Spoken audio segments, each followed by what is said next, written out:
All right, guys. So hopefully you're back for part two of our story. If you haven't watched part one, we'll put the link right here in the corner, but or wherever up here.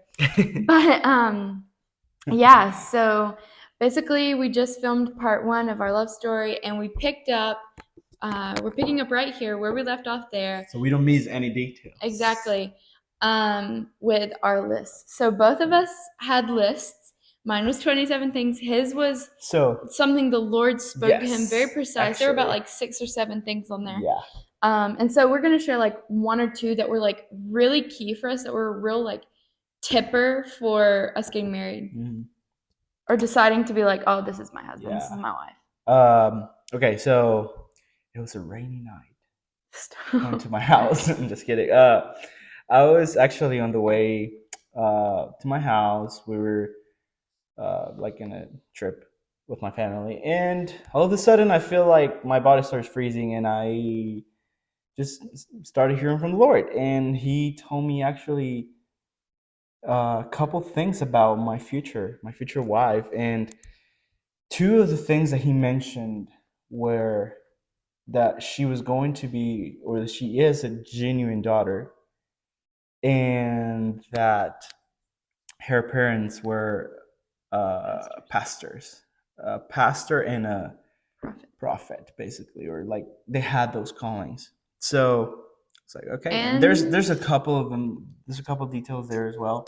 And that I had never had a boyfriend, which is a True. big deal because both of us Yes. were each other's first relationship. Yes, that one's a very big one as well. I was like, okay, nice. So that was a year before I met her. Literally a year before. Yeah, and then my list, it was June 4th, 2020. I actually have it written down, and the time, it was like 12:19 a.m. or something like that. The Lord also gave me a list. I was reading like Sadie Robertson, I think, or listening to her, and I was like, okay, the Lord honored her list of what she wanted in a husband, and so I'm gonna create this list and just, I know He'll honor it, and I want to be genuine on what I write on it. So I just start writing, and when I look back on it, I'm like, man, the Holy Spirit was writing this list for me. Because there were things I was like, I would have never put this. Like, they're great things, but I would never put this. And a couple things is that obviously He loves the Lord. He stores His treasures in heaven and not on earth, which, if you know Him, He does for sure store His treasures in heaven and not on earth. And then someone who pushes me out of my comfort zone. Like, those are the ones I remember right now. And I've never met someone in my life who pushes me more out of my comfort zone than him, in the best way. When I'm like, no, I do not want to change, I am stuck in my ways, he's like, Olivia, are you really going to do this? Are you really going to stay stagnant? And I'm like, dang it, got to push me out again. But anywho, so I had a list of 27 things. They were pretty extensive, down to him loving to dance, which I believe he does love to dance. He just needs to like come out in his full expression. I'm getting there. Anywho, but it was pretty expressive. And so while we were talking, the Lord reminds us of both of these lists. We have already shared our dreams, and we're like, okay, this is getting kind of crazy. We were both kind of left with our jaws dropped. Yeah. And He's like, yeah, because actually, we were in this phone call, and we just started sharing these dreams in this list, and it was kind of like, all right, let's see what you got. Kind of like suspicious. We were both interested. We were both very interested. It was very weird how close we were and how many similarities we had. So we were like, okay, this is interesting. And that's why we started sharing our dreams and our list. He actually started that. I have to say something. We do not recommend doing this with every person, with everybody. Just saying, be careful with who you share your dreams and your list. You have to be very specific. Follow the Holy Spirit, follow His peace and His leading, because these were things very deep in my heart and very deep in His heart, and they never would have been unearthed. If it wasn't for the Holy Spirit. So I would say definitely guard your heart, guard your mind with the Holy Spirit, and He will let you open up to the right person. But anywho, so he started sharing them. He shared his dream with me. My jaw dropped, and I was like, I had this dream. And he was like, oh, this is crazy. So we keep going. Yeah. They were very similar. Down to we said the same exact sentence in them. So keep going. and we get to the list, and he's like, the Lord actually gave me this list about, or actually, he had asked me all these questions without telling me he had a list. Like, hey, is your mom or your dad like a pastor or prophet? And like, hey, have you ever had a So I was boyfriend? like Like, interested. I was we like, were close enough for me to answer those questions. And so I was like, all right. And then after he gets through the last question, like he slowly asked them, he was like, I had this list, of these things. And I was like, whoa, that list literally describes me.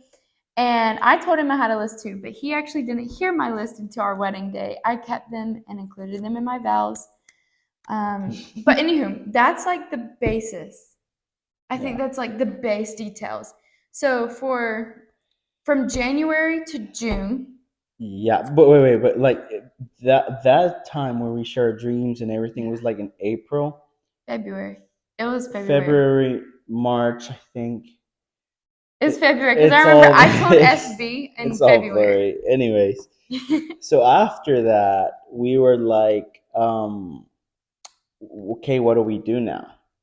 Because we both knew We that both we knew. were probably that person, and well, No, we I knew we was were gonna get I married. was I was very excited, and she was excited, but then she was also scary, I was. scared. Can I explain myself here? Yeah, yeah, Okay, I I know. wasn't saying that rude at all to you guys. I was saying like, can I explain this part? So I was in high school. I was a senior in high school. I had never had a boyfriend before. I was one of those people that was like, I am shut off to guys. Like I told my like goal was to be a midwife and kind of be single till I was like 28. That was my like idea, realistic idea of like, okay, what this Christian life, singleness looks like. The Lord's funny. Thank God he's funny. But yeah, I was a very confused teenager. Okay, I was a teenager. So through these months from January to June, I was like, yes, I like you, and like, but I don't want a relationship. Like, I love you. We were saying I love you because we were best friends, but like, I don't want a relationship because it was so Yeah, scary to me because I had never met this guy. Like yeah, all of this was online.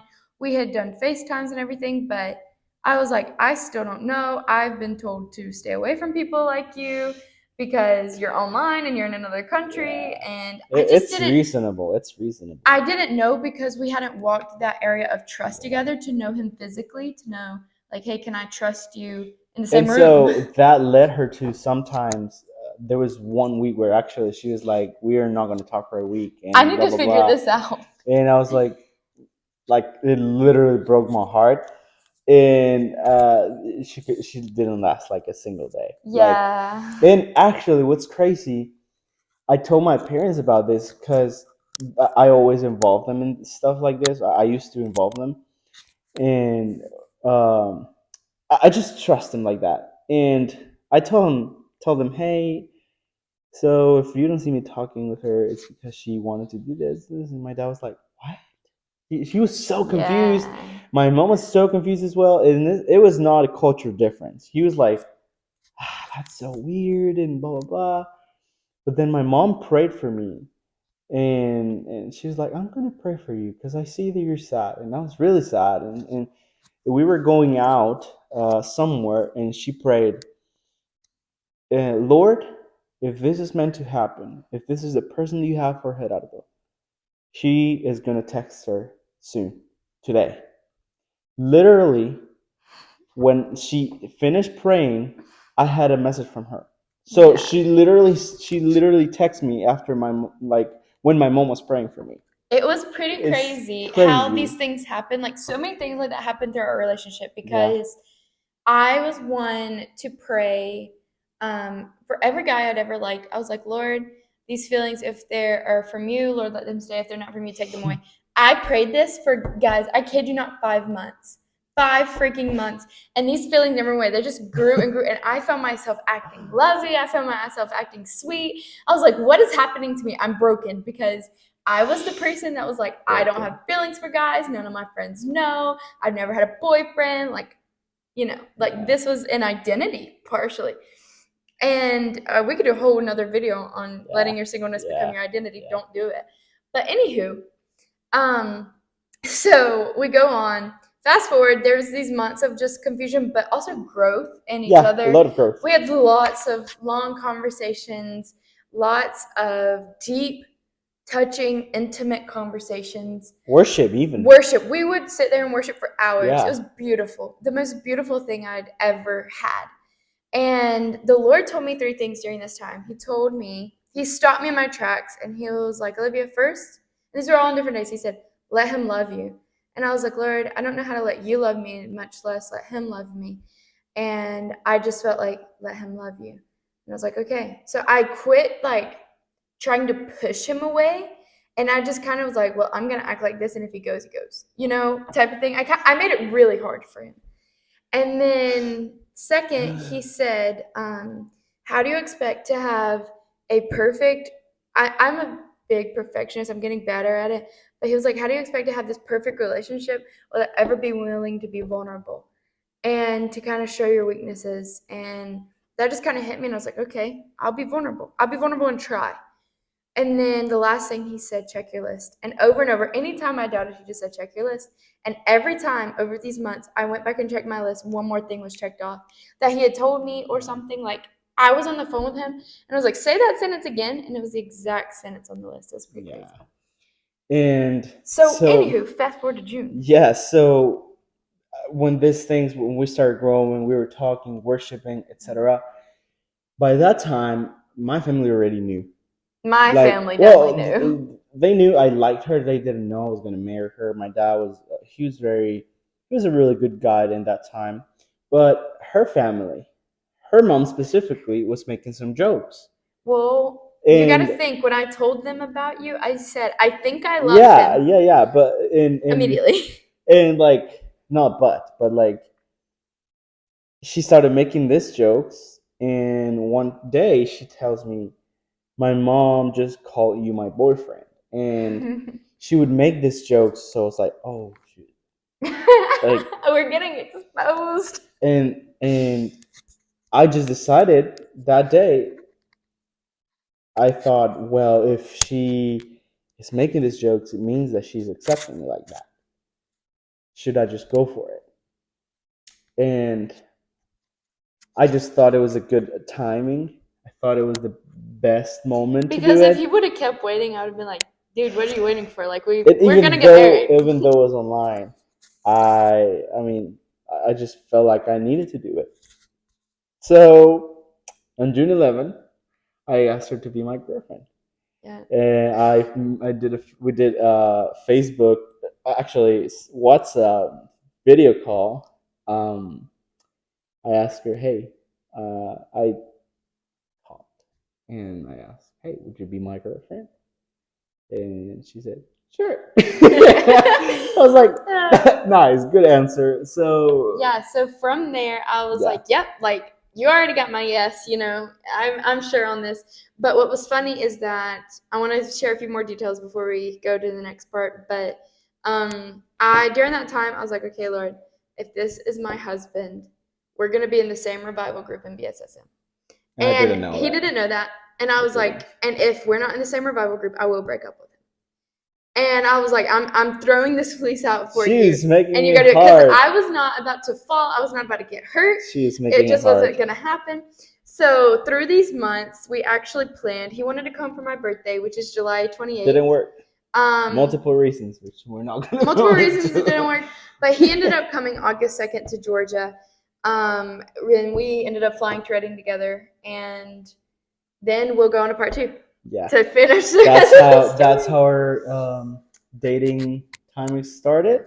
The summer was basically like this. Yes. We started online. We met on August 2nd in person, and from then we started our dating experience. And we can talk about dating and when we got engaged in the next video. So stay tuned. Like it if you liked it. Comment, subscribe, share it, leave a comment. Just say I love it. Yeah. Or just say hello. I don't know. Leave a comment and share it with your friends. So we hope you guys enjoyed this video. See you in the next one. Now on to part 3. Bye-bye.